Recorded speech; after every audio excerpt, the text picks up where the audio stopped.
Hi everybody, welcome back to my YouTube channel. My name is Sukaja and in this video I'm going to be reviewing 5 different books that I recently read, and a few of these are actually non-fiction titles, so I'm hoping that they would appeal to people who enjoy reading non-fiction. Grab a cup of tea, make yourself comfortable, and let's deep dive into these books.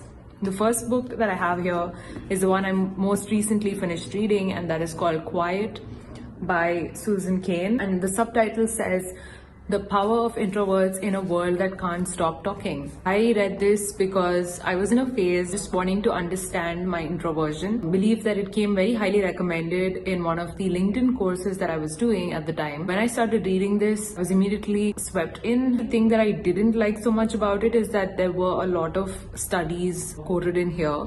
And I think it's quite natural for any book that talks about human psychology to have a lot of case studies. I liked that they weren't sectioned off as case studies in every chapter, but they were knitted very well into the whole narrative that, Susan Cain was building. They were very relevant examples, but I felt maybe there was a dearth of examples. And maybe so many examples weren't needed about different groups of people that were studied and how they were able to identify traits of introversion. Now, what I liked the most about this book is that it made me feel like I'm not alone and that there is a spectrum of introversion and extroversion, and everyone exists on this spectrum. Now, there are a lot of things that I already knew about introversion, but this book made me feel like I was part of a community, a silent community that has its own strengths, that has its own things that make it stand out from the rest, and that there are people out there in our society who are very reflective and who have a different type of intelligence. They don't talk much and they don't believe that they need to talk a lot to get their points across. They take a lot more time to process before they can say anything, and they always have something of value to say at the end. It's important to understand and identify people in our social circles who are not like the extroverts, and how do we best tap into their potential? How do we connect with these people? So that's what this book really talks about. I really liked that because I think it gives me those tools which I didn't have, that there are people like this. How do I build connections that will last with them? And you need extroverts as much as you need introverts. So it doesn't shun extroverts in any way, but it talks about the individual traits that make each of these groups remarkable. It also talks a bit about parenting extroverts and introverts and what do parents need to do, which is really interesting. People who were introverts in the past, in history, who have made a name for themselves. It's a very hopeful read in that sense. It's inspiring. She does acknowledge that the default in our education systems is extroversion, and it is kind of put on a pedestal, and everybody is asked to embrace extroversion at a younger stage. There are a lot of systems which have been created. Even going to school can be something that's more stimulating for an introvert than an extrovert. So she talks about that. And I really like this fresh perspective that she brings in. If you're an introvert and you identify as one, then you should definitely spend time reading this. If you're not an introvert, you should still consider reading this, because I think every third person is an introvert according to the statistics that she mentions. There are more introverts in hiding out there than you can possibly imagine. If we were able to tap into the inherent potential of these introverts, the ones who are reflective, who are thinkers, who help in building policies, who help in creating new theories and things like that, then we would be better off as a society, is what she says. So how do we make it a safe space for people who don't end up functioning their best in very stimulating environments? How do we build office spaces that are more accommodating to people who are not extroverts and who don't like to be in the limelight all the time, right? So it's about being inclusive. So inclusivity is a very important part of this book and what it deals with, and I really like that. How do we make the world a more inclusive place for people who don't necessarily fit into what our idea is of the ideal in society? It's about questioning what is already something that you think is the norm, and to figure out a different way of looking at it and getting comfortable with that new way of looking at things. I definitely like this book. It was a fantastic read on the whole.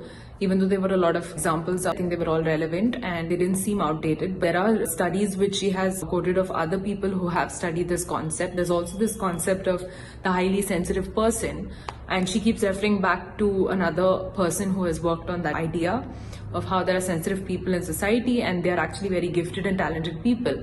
But how do we make them feel comfortable to give their own opinions and ideas, to showcase those and thrive? How do we do that? So really interesting questions. It opens up, it really gets you thinking, and I highly recommend reading this book for anybody looking to understand navigating the social space in a better way. The next book that I read, I was really interested in reading about what Simon Sinek has to say. I have watched a lot of his videos on LinkedIn that he keeps posting. I follow him there as well. I've always been curious. His book, Leaders Eat Last, was recommended to me a number of times by different sources. So I decided to finally pick this up, and it was not a waste of time at all, in that it taught me a lot about what is a leader and what the different things that a leader does. But again, this book had a lot of examples, a lot of situations which were used to kind of highlight the traits of a good leader. Not that I prefer preachy books, but I feel that whenever there's a lot of examples and case studies, it kind of puts me a little off when it comes to the book. I'm probably not going to be able to do justice to this book because I read this months ago. I think it did inspire me when I was reading excerpts from this book. It provides you with the tools you need, but at the same time, it's not a step-by-step guide, and I don't think there is one when it comes to leadership. Everyone has their own unique individual journey, and that journey is determined by a lot of factors, including their own emotional, psychological makeup, and how there's a lot of self-work that needs to be done before you can actually even think of being the ultimate version of yourself for other people. In that sense, it's just a book. So you can go out there and watch a number of resources, a number of books. And this is probably going to be the last book I read on leadership, because what I've realized is there's nothing like real life. While there are a lot of lines that I highlighted in this book, and in that moment I was like, yes, this makes sense. It's easier said than done to actually replicate a lot of these situations, whether it's being a sacrificial leader, a servant leader. You still have to have situations in real life play out for you to be able to try and test a lot of things that are written in books or people say in videos. So that's just my opinion about this. The next book I read was the best book among all the non-fiction titles that I read last year, and this is Lady Doctors by Kavitha Rao. Now, I don't normally pick up Indian non-fiction, but this book just appealed to me. One day I was in Blossoms and I saw the title and I was like, wow, this sounds really interesting. Because I was like, I need to learn about women back in Indian history who are not in the pages of our regular history books. So I felt like this would be a really good read, and it did not disappoint. It was a 5-star read for me, and I highly recommend it to, doctors who are practicing today, whether you're in India or abroad. I recommend it to people who are getting into the medical field, who want to know a little bit of history about their own country, because it's very inspiring to read about how women kind of persisted. Even if you're not into medicine and you are someone who's totally clueless about the field, you will still understand a lot of the things that are in this book. So it's a case study of different women. I seem to be using that word a lot today. There were a lot of women in Indian history who, before the field became very streamlined and the study of medicine had any set rules and guidelines, there were a lot of women who took to this path. They didn't really have any guidance as such. They had to be the pioneers. Before there were any doctors they could ask or contact or, look up to. So they had to set the stage for the future. They were the ones who went abroad, learned a lot of medicine, and they came back and set up schools here so that women could continue to take that forward and could continue to get into the field. So women helping women. There were also barriers of caste, there were barriers of religion, sexism, and they overcame all these different barriers in order to really go out there and shine. They had to go into schools which were largely white, and they went to the US as well, and there they had to overcome a lot of hardship. And also women who went in the Victorian era, right? Women from India who traveled across the seas, discriminated because of the kind of clothing they wore to their classes. I felt very connected to the characters in this book. There were different women whom I would never meet in real life, but then reading about them really brought them to life. I felt like I know these people personally. So that's a level that Kavitha Rao goes into. She has read the original accounts of each of these women who, while they were studying medicine, they maintained journals in which they wrote what their day-to-day life is like. They wrote about it in detail, and she refers to these journals and then puts together their stories. She also interviews family members of the women who are the current descendants, and she talks to them about the journeys of these women, and she gathers the information in this way. But I think it's a very thin book, but still it's a very effective book. All of these different women stories are similar yet very, very different, and they each go in their own way. My favorite story in this was the last one. It was of Mary Punan Lucas, and she is a royal physician.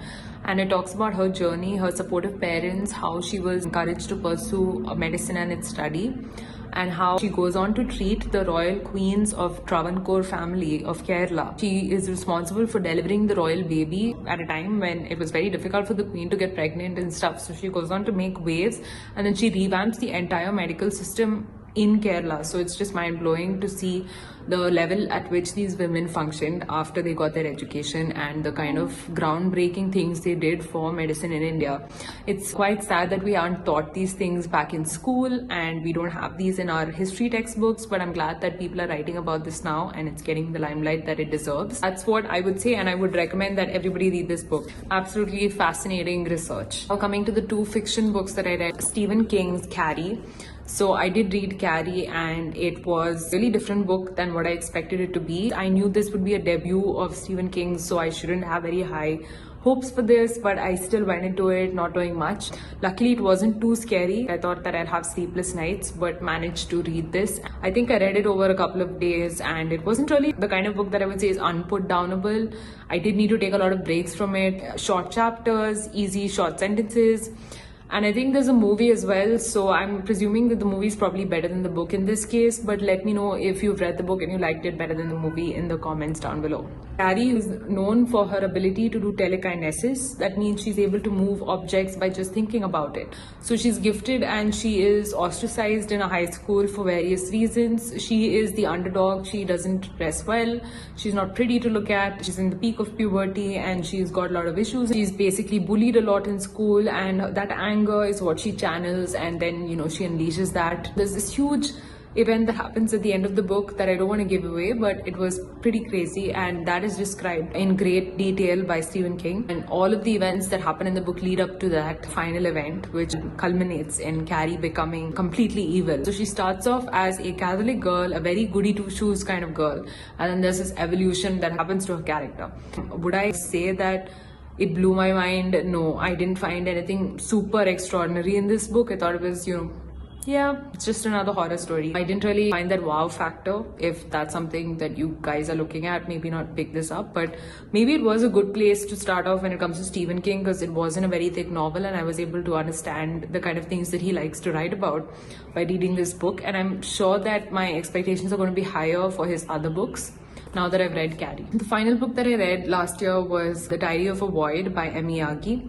So this is a book about a woman who is looking at escaping the travails of her day-to-day life by presumably faking it as a pregnant woman. So she goes to office, but she doesn't really like the fact that being the only woman in office, she's taken for granted, and she's been asked to do a lot of menial tasks like bringing coffee and tea for everyone, making it for everyone. Just because she's a woman, they ask her to do a lot of things which she wouldn't have to do on a normal day-to-day basis, because she's just there to do her job like every other man in the office. So she decides that one way to escape this is to come up with this very convincing lie that she is pregnant. So she kind of embodies it to the extent that it becomes her truth. So sometimes we tell ourselves we're just going to play along for something for a while, but then in this case she makes it her truth, and she comes to a point where she believes it is for sure that she's pregnant. So it's interesting how with the mind she's able to weave a story, a narrative that changes her reality and affects her reality to an extent that it becomes her reality. So I think the fact that the author went into that and tried to explore how the stories we tell ourselves become our truth is very interesting. And she goes on to believe it. Fiction becomes fact, right? So that's a marvelous thing about this book, and I really liked it. I thought it was very groundbreaking. I loved the premise, and that's why I picked it up, because I wanted to see how this author pulls it off. I wanted to see how the character pulls it off, this whole farce that she builds. She takes it to the next level. Like, she reads pregnancy books. She embodies pregnancy to the extent that she goes for regular checkups. She's even eating as a pregnant woman should be eating. She's doing everything by the books, and she's joined up an exercise class for pregnant women that she absolutely enjoys. That 9-month period that she gets to fake her pregnancy is the time when she is not asked to do any extra work by the men. Everyone's being super nice to her, and she really enjoys it as a vacation. So it's quite fun. I really enjoyed reading this book. This is a Japanese translation by David Boyd. Those are the books that I read in the last few months of 2022. Let me know if you've read any of these, or if you're planning to pick up any of these, which would they be in the comments down below. I will be back with more bookish content. In the meantime, stay safe, stay sane. Bye.